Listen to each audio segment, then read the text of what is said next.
देखिए, बछरामा विधानसभा क्षेत्र विकास के नाम पर बहुत पीछे था।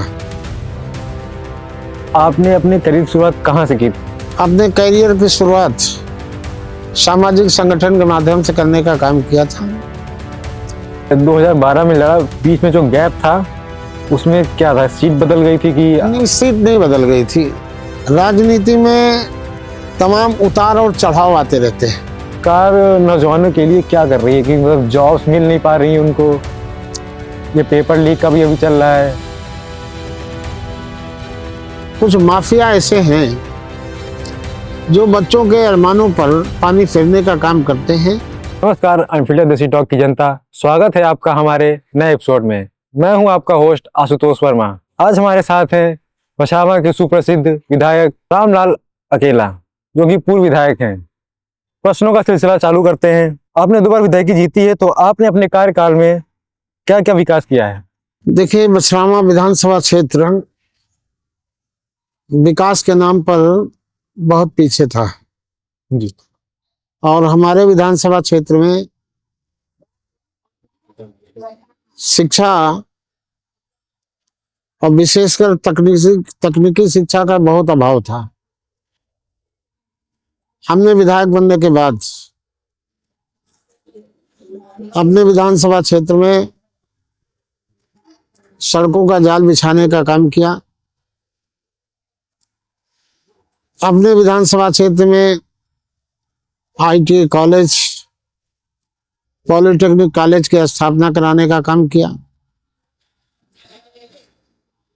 बछरामा राजकीय बालिका इंटर कॉलेज का भवन बहुत जर्जर था, उसे नया भवन देने का काम किया। महाराजगंज में जो बालिका विद्यालय राजकीय हाई स्कूल था, उसे इंटर कराने का काम किया। हलोर में जो राजकीय स्कूल हाई स्कूल चलता था, उसे इंटरमीडिएट कॉलेज कराने का काम किया। और दोनों कार्यकालों में मिलाकर पूरे विधानसभा क्षेत्र में नई और पुरानी सड़कों को लेकर के लगभग 16 अरब की लागत से जी। सड़कों का निर्माण कराने का काम किया। फायर स्टेशन महाराजगंज में और बछरामा में बनवाने का काम किया। नौजवानों में खेलकूद की प्रतिभा उजागर हो, नौजवानों को खेलने के अवसर प्राप्त हो, इसके लिए बछरामा में शानदार इंडोर स्टेडियम और महाराजगंज क्षेत्र में सलेथू ग्राम में ग्रामीण स्टेडियम निर्माण कराने का काम किया। पावर के सेक्टर में अनुरक्षण के क्षेत्र में मैं बहुत काम किया।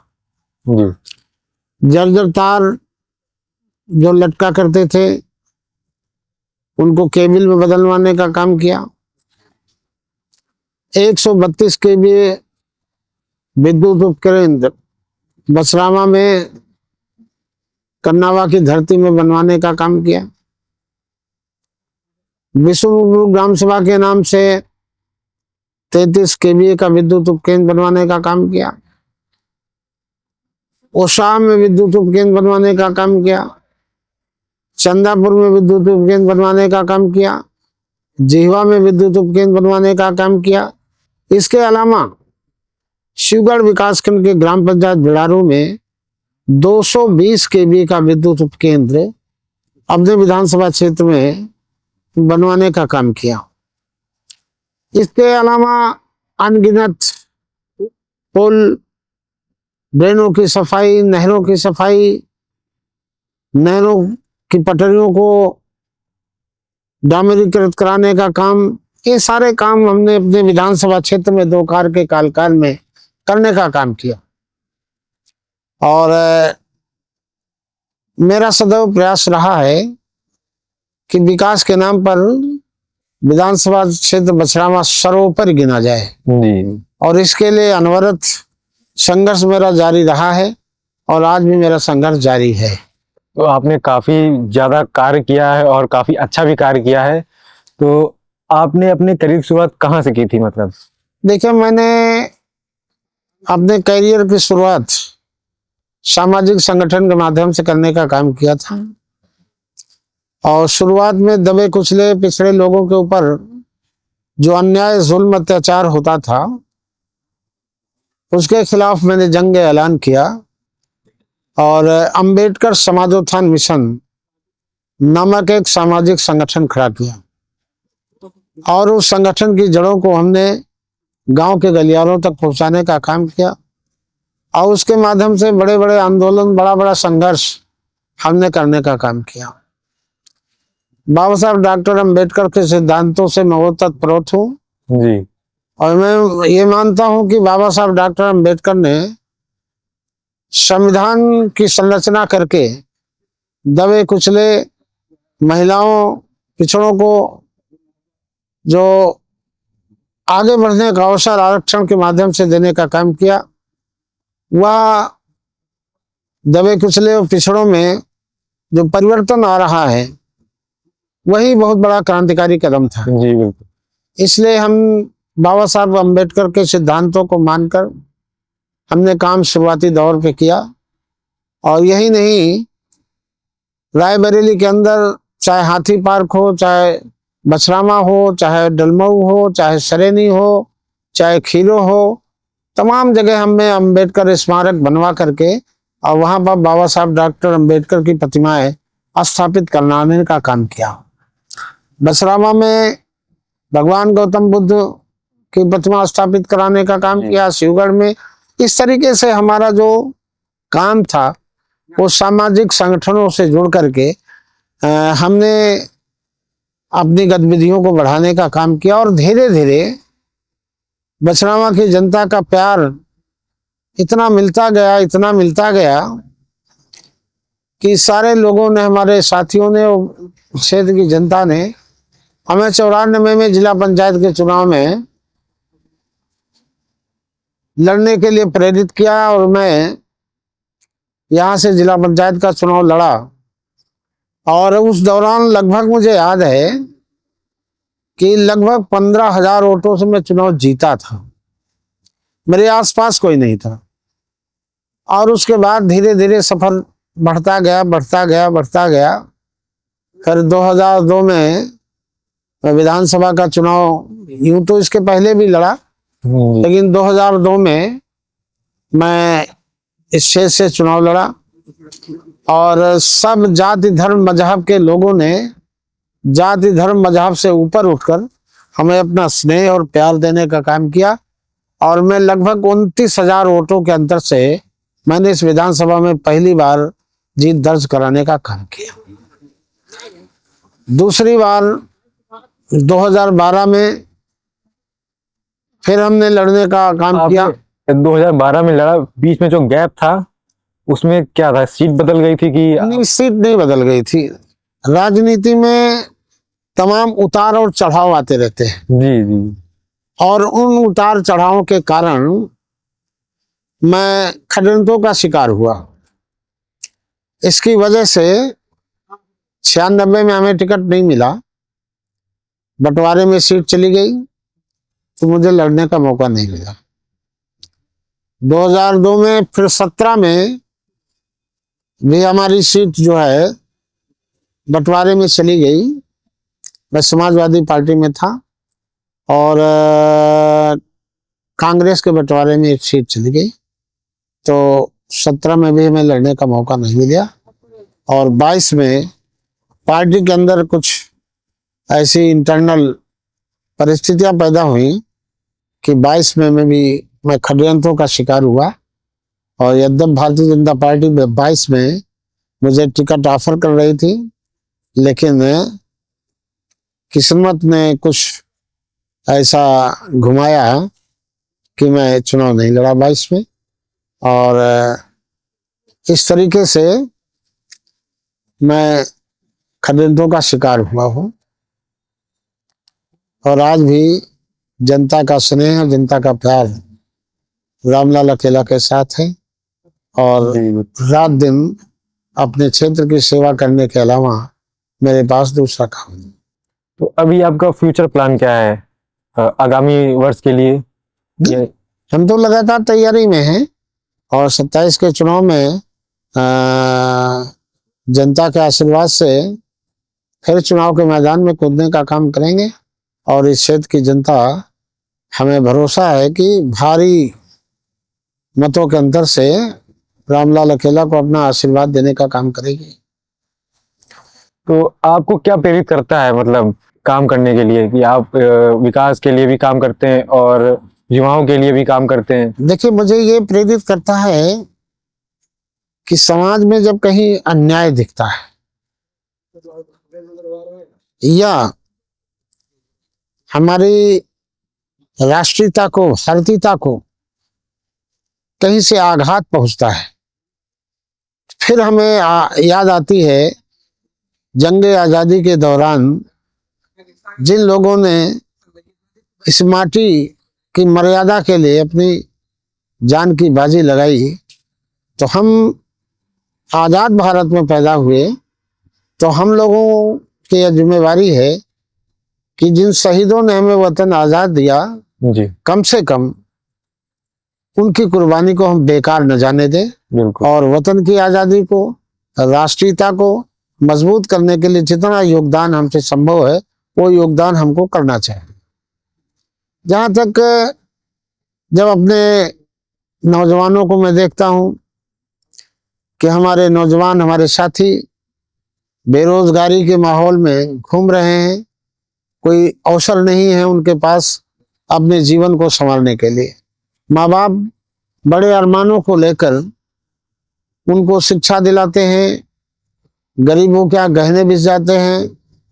उम्मीद होती है कि नौजवान बेटा जब पढ़ लिख करके आगे बढ़ेगा तो परिवार का सहारा बनेगा। तो मुझे ये लगता है कि नौजवानों के भविष्य को सुधारने के लिए हमारा क्या प्रयास हो सकता है, मैं उस ओर अपने कदम बढ़ाने का काम करता हूँ। सरकार नौजवानों के लिए क्या कर रही है कि मतलब जॉब्स मिल नहीं पा रही उनको?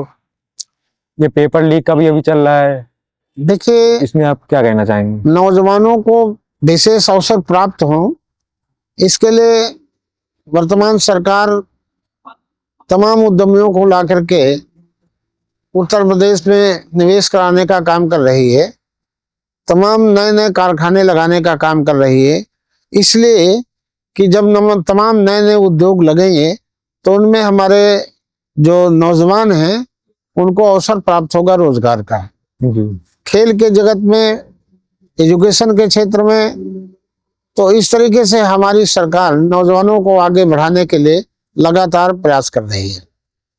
जो अभी एक पेपर लीक हुआ था, नीट का पेपर लीक हुआ था, और जो ये पेपर लीक का है, तो इस पे आप क्या? देखिए, पेपर लीक होना दुर्भाग्यपूर्ण बात है कि जो बच्चा एग्जाम देने जाता है बड़ी मेहनत और परिश्रम करके जी अपने एग्जाम की तैयारी करता है, लेकिन कुछ माफिया ऐसे हैं जो बच्चों के अरमानों पर पानी फेरने का काम करते हैं। और जहां जहां ये मामला आया है, सरकार ने कठोर से कठोर कदम उठाने का काम किया। सरकार ने इंसाफ के क्षेत्र में जो बड़े बड़े आतंकवादी थे, जी बड़े बड़े माफिया थे, उनको समाप्त करके और ये कोशिश किया है कि समाज में जो आतंक का माहौल था, डर का माहौल था, उसे में समाप्त करने का काम किया जाए। और हमारे मुख्यमंत्री माननीय योगी आदित्यनाथ जी ने इस संबंध में बहुत कठोर से कठोर कदम उठाने का काम किया। और उनकी ये कोशिश है कि अंतिम पायदान तक जो व्यक्ति बैठा है वो भी निडर होकर के चले और उसे इंसाफ प्राप्त हो। जी। तो आप युवाओं को क्या संदेश देना चाहेंगे?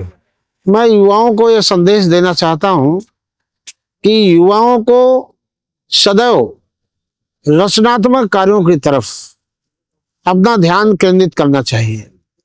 और कुछ अवसरवादी लोग नौजवानों का ध्यान जो कहीं अराजकता की तरफ, कहीं सांप्रदायिकता की तरफ नौजवानों का ध्यान घसीटने की कोशिश करते हैं, हम समझते हैं कि उससे नौजवानों का भविष्य ब्लॉक होता है। नौजवानों को शिक्षा के अच्छे अवसर और रोजगार के अच्छे अवसर, खेल जगत में कंपटीशन के अवसर और समाज में कौन से अच्छे कार्य किए जा सकते हैं, उसके लिए नौजवानों को आगे बढ़ना चाहिए। यही सच्चा देश प्रेम है और इसी से हम अपने भारत को मजबूत करने का काम कर सकते हैं। आप इतने बड़े पद के लिए इलेक्शन लड़ते हैं, तो आपका मेन सोर्स ऑफ फंडिंग या व्यवसाय क्या है? देखिए, मेरा व्यवसाय जन सेवा है जी। जहां तक निश्चित रूप से आपका जो सवाल है फंडिंग का, आप हमारे क्षेत्र के लोगों से जब पूछेंगे तो मैं जब चुनाव लड़ता हूं तो हमारा कार्यकर्ता हमसे न डीजल मांगता है, न पेट्रोल मांगता है, न खाना मांगता है। और स्वयं चुनाव लड़ने के लिए हमारे कार्यकर्ता, हमारे साथी जो है कंट्रीब्यूशन करते हैं और कंट्रीब्यूशन के आधार पर हम जनता के सहयोग से, हमारा चुनाव रामलाल अकेला नहीं लड़ता, हमारा चुनाव आम जनता लड़ती है और उन्हीं के सहारे हम रहते हैं। और इसीलिए हम 2 बार विधायक रहे, हमने कभी किसी व्यवसाय और धंधे की तरफ कोई ध्यान देने का काम नहीं किया। हमारा लगातार ये प्रयास रहा है कि हम अपने क्षेत्र को विकास के नाम पर ऊंचे पायदान तक ले जाने का काम कर सकें। जहां आप बैठे हैं, नगर पंचायत का कार्यालय है, ये टाउन एरिया है, नगर पालिका नहीं है जी। ऐसा कार्यालय पूरे उत्तर प्रदेश में आपको नगर पालिका का नहीं मिलेगा, ये टाउन एरिया है। और ये शानदार कार्यालय हमने अपने मेहनत और परिश्रम से इसे स्थापित कराने का काम किया है। तो इससे आपको विकास की एक झलक लगती होगी कि शानदार हाईवे पे इस तरीके की इमारत शायद कहीं देखने को मिले।